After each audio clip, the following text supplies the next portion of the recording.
Okay, hi everyone, this is NTJ. So in the last class we have studied about a discharge tube experiment. So in this class we are studying about the properties of cathode rays.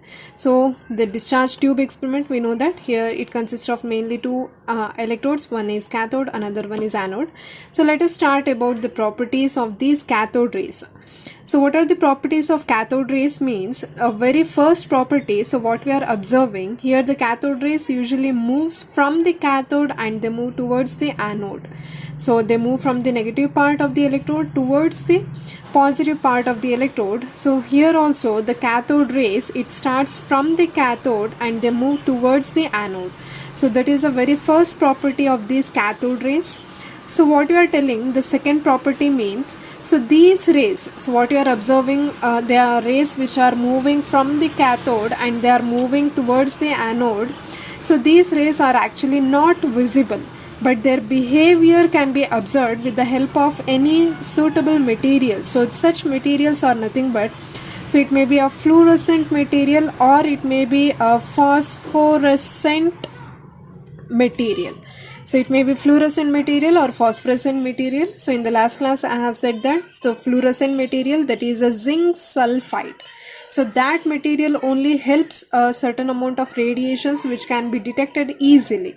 So the second property is these rays are usually not visible, but their behavior can be observed by coating a fluorescent material or with a phosphorescent material. So what will happen means it will simultaneously glow when the suitable particles, ray of particles, when hit them.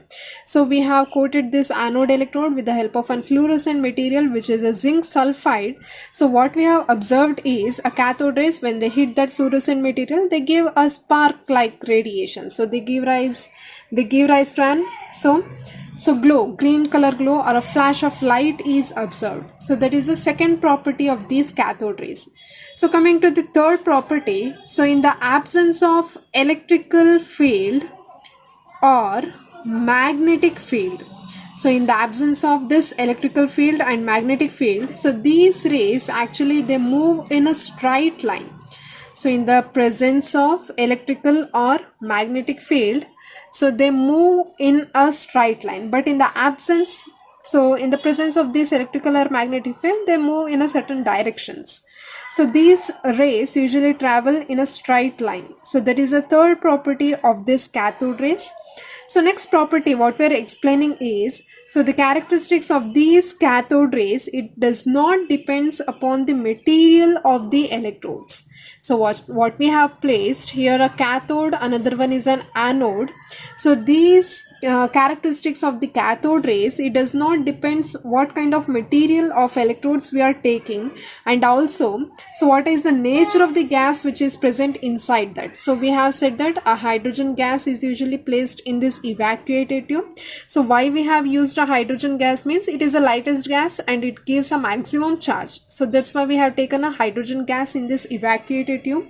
So that's why here the main characteristic of this cathode rays is it does not depends what kind of material of electrodes we are using, and also it does not depend upon the nature of the gas which is present in the cathode ray tube.